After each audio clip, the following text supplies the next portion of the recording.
When Ajax first offered to sponsor a video and send me some Zigbee GU10 bulbs, I was like, there's only so many videos that I can make about smart bulbs, but when these arrived, they came with this strange little additional package.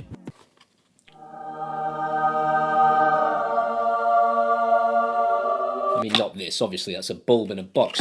The actual thing that came is possibly the biggest development I've seen in the smart home community in years.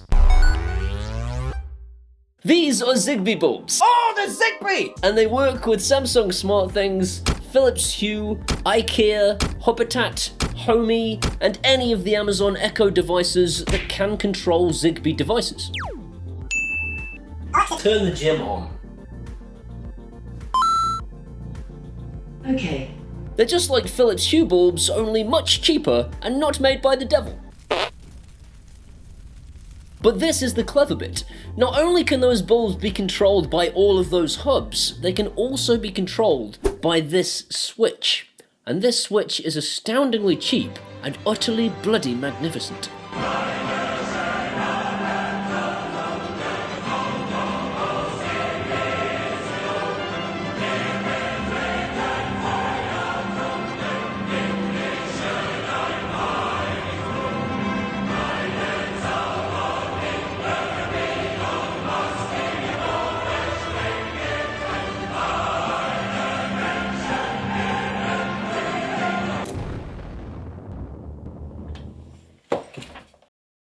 My missus has said, and I can quote her directly on this, "This is the best thing you've ever brought into this house."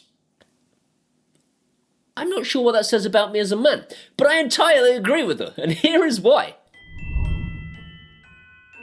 There's a major problem with smart home bulbs, and that problem is your family, because your family are a bunch of arse. Look at this! Look at this woman! She delights in switching off my light switch at the mains and cutting off my smart home bulbs, rendering them entirely useless. I'm pretty sure she is laughing about it right now with all of her friends behind my back. Look at this cow. Look at her. Look at her. Look at that cow. Look at her being a cow. I'm kidding, of course. That woman is far too good for me. But this is the blight of the smart home enthusiast. If you buy yourself an RGB light bulb and you install it in your ceiling, the very next day, a family member will switch it off at the wall and ruin your life. The solution to this has always been to actually replace the light switch itself instead of replacing the light bulb. If you replace the light switch, you can use your voice to control the switch to control the bulb. The problem with this is you can't install a smart light switch and a smart RGB bulb, which means that you can't control things like colour with your voice if you follow this solution. I found this out the hard way. I believe it. Why are you turning off? I'm in the seventh circle of hell. Excellent. I now have a more impressive solution. Is your little woman a massive cowbag that keeps shutting off your smart home whiz-bangs and doodads? This battery-powered switch will control these Zigbee bulbs directly. All you've got to do is keep the missus from turning the old switch off. But how? Electroshock therapy is the preferred method among Britain's top scientists, but another option is to simply blank off the existing light switch. First of all, switch the electricity off and test with a known working multimeter to ensure that the electricity is off, or you might die. Connect the two cables together using a wire connector. What's that? You have more than two cables?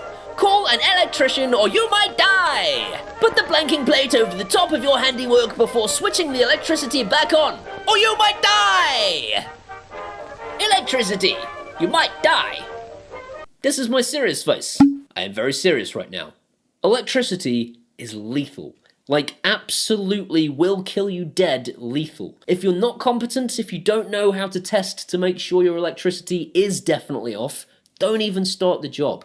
You can't trust your breaker box to switch the electric off. You need to know, using a multimeter or some other testing tool, that the electricity is definitely off, or you're gonna die. I accept no responsibility for any advice because that wasn't advice, it was a comedy sketch.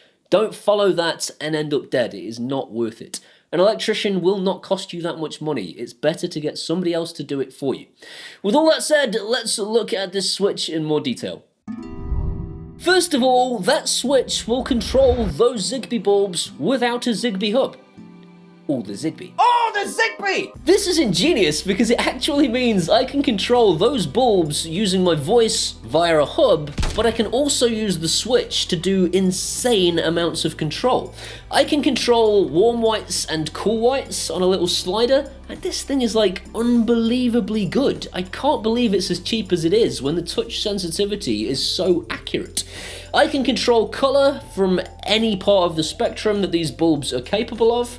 I can do this all by zones, so I can say those bulbs are zone 1, those bulbs are zone 2, those bulbs are zone 3, and those bulbs are zone 4, and I can control the individual zones using that same switch. I can press on switch 1 to control zone 1, and the sliders will only affect that zone. I can then press zone 2, and the sliders will only affect that zone. Or I can just press the all button and then alter the sliders and it affects all the bulbs. This is so straightforward that even Nisha can do it. And even if she couldn't do it, I've hidden the light switch, so it's tough tits.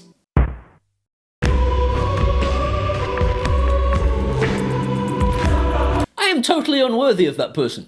Anyway, Philips Hue is the devil. We've explained this already, but it's the thing that most people are familiar with. So here's how it works. You plug them in, you search for a bulb, the bulb appears in your app.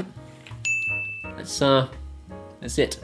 There's nothing more to do, it's that straightforward. So once I'd got my Zigbee bulbs paired to my Zigbee hub, it was now time to pair my bulbs to my newfangled light switch. I found out the hard way that you don't want to be trying to pair to individual zones whilst the bulbs are in the ceiling. 5 to 1. This is because if you want to pair a bulb to a zone, you need to be able to switch that bulb on its own. Because you switch the bulb on, you tell the switch, that's zone 1. You switch the next bulb on, you tell that switch, that's zone 2. I only have one light switch. I can't. Why don't you understand? If I switch the one light switch on, all the bulbs come on simultaneously. I can't therefore say, that one's zone 1, that one's zone 2. It doesn't work. I get sent like mountains of stuff for review, and most of it ends up in the pit of eternal doom. This is awful. Oh no. The state of it. The pit of eternal doom exists for smart home things to go and die, not because they're not any good, because I have loads of really good stuff in there. It's simply because I don't have room for all of these things. If something ends up in daily use, it must be exceptional. This is one of those things. I always said that putting coloured bulbs in your ceiling meant that you were a weirdo that wanted to live in a discotheque.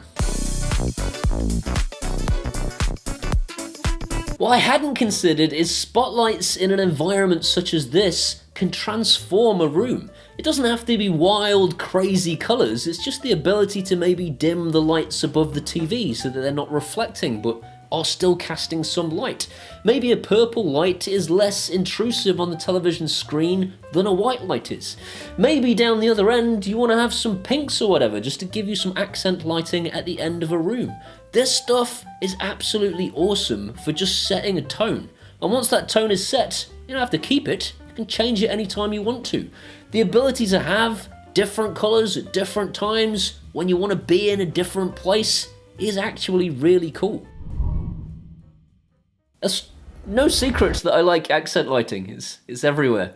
But until now, I have never thought about having coloured lights in my ceiling. Today, I am converted. I am a weirdo who lives in a discotheque.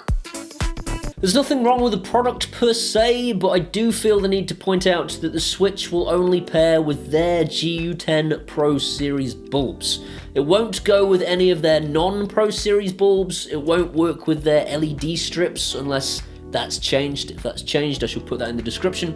And it won't pair with other manufacturers' bulbs either.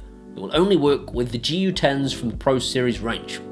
Don't say I didn't warn you. Other than that, the sound might get a little bit annoying, or the beeping that it does, but that can be turned off. Unfortunately, I think the person that designed the method to turn it off is the same person that created the noise. They must have been like, oh, you don't like my noise? Fine. Cool. Cool. Yeah. To turn it off, you'll just have to listen to it for 10 whole minutes, alright? Bitch.